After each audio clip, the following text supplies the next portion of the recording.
नाज़रीन हमारा जो मेज़बान एजाज अली हमारी खिदमत में हाज़िर है। हमारे इसी यूट्यूब चैनल A4B ऑफिशियल दोस्तों असीं अॼु हिते इस्लामिया पब्लिक स्कूल जे गेट ते मौजूद आहियूं। हाणे स्कूल जे अंदरि हलूं था, तव्हांखे कराईंदासीं स्कूल जो विज़िट ऐं उस्तादनि सां मिलंदासीं, उन्हनि सां कंदासीं इंटरव्यू। नाज़रीन असीं हाणे इस्लामिया पब्लिक स्कूल जी ऑफिस प्रिंसिपल ऑफिस में मौजूद आहियूं। असां सां गॾु प्रिंसिपल बि मौजूदु आहे। हाणे उन्हनि सां हाल अहवाल कंदासीं ऐं स्कूल जे बारे में थोरो ॻाल्हाईंदासीं त उन्हनि जो छा चवणु आहे।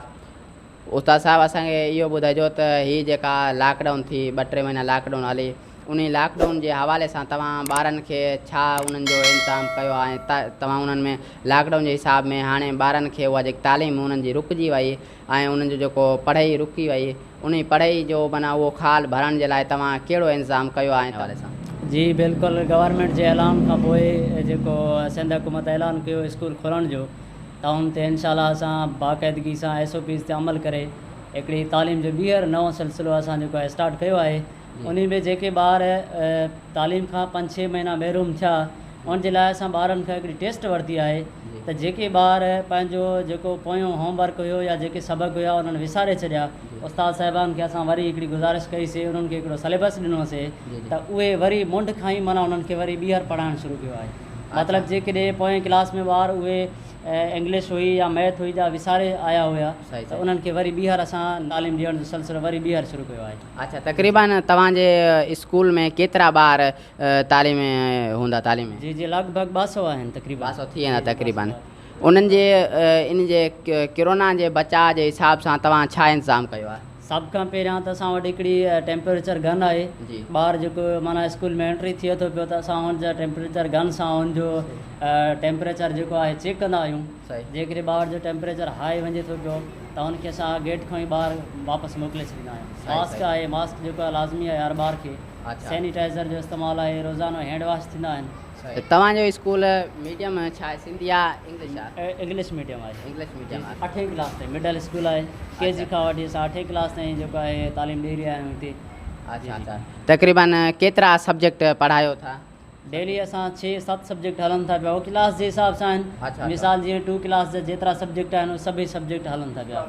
उस्ताद केतिरा हूंदा? असां वटि 5 जो स्टाफ आहे, 5 टीचर आहिनि। 5 टीचर? जी जी, सभई BSc होल्डर आहिनि, तजुर्बे याफ़्ता टीचर आहिनि सभई असां वटि। अच्छा अच्छा जी जी, माना 200 जेका ॿार उन्हनि खे तक़रीबन पढ़ाई माना सुठी मिले पई? उन्हनि जी बिल्कुलु सुठो साफ़ु सुथिरो उन्हनि खे सिलेबस मिलियल आहे, क्लास डिवाइड थियल आहिनि। जीअं आचार्य जे ॾींहं ते या कंहिं अहिड़े मोकल जे ॾींहं ते तव्हां माना ॿारनि खे जॾहिं मोकल हूंदी आहे उनखे घर जे हिसाब सां तव्हां कहिड़ो उन्हनि खे सबक़ु ॾींदा हो या छा माना जॾहिं घर फारिग हुजंदो आहे छा कनि? जी उन्हनि खे डेली जे हिसाब सां होमवर्क मिलंदो आहे, पर जॾहिं असां ॾिसंदा आहियूं सुभाणे छुटी आहे, मोकल आहे, त उनजे लाइ उन्हनि खे थोरो बिज़ी रखण जे लाइ असां 2 पेज 3 पेज वधीक एक्स्ट्रा जेको होमवर्क ॾेई छॾींदा आहियूं, जीअं ॿार घर में बिज़ी रहे ऐं थोरो माना पंहिंजे कम ते बि ध्यानु ॾिए।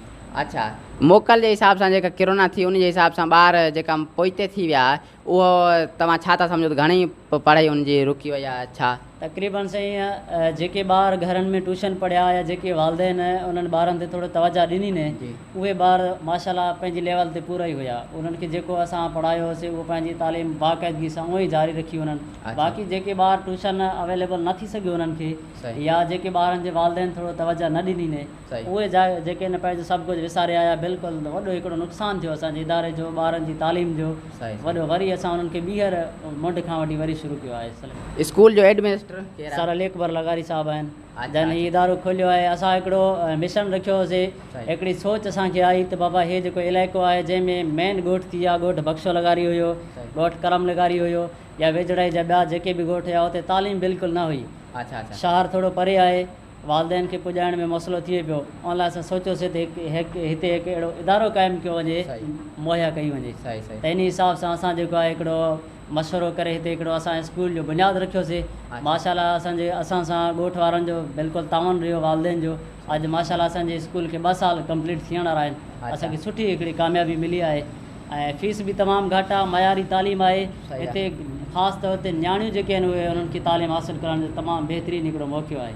अच्छा अच्छा, जेका यतीम ॿार? अच्छा, उन्हनि ॿारनि जे लाइ असां वटि हिकिड़ी स्कॉलरशिप प्रोग्राम आहे त जेके ॿार ग़रीब आहिनि ऐं होशियारु आहिनि उन्हनि खे असां जेको आहे तालीम बिल्कुलु फ्री ॾींदा आहियूं।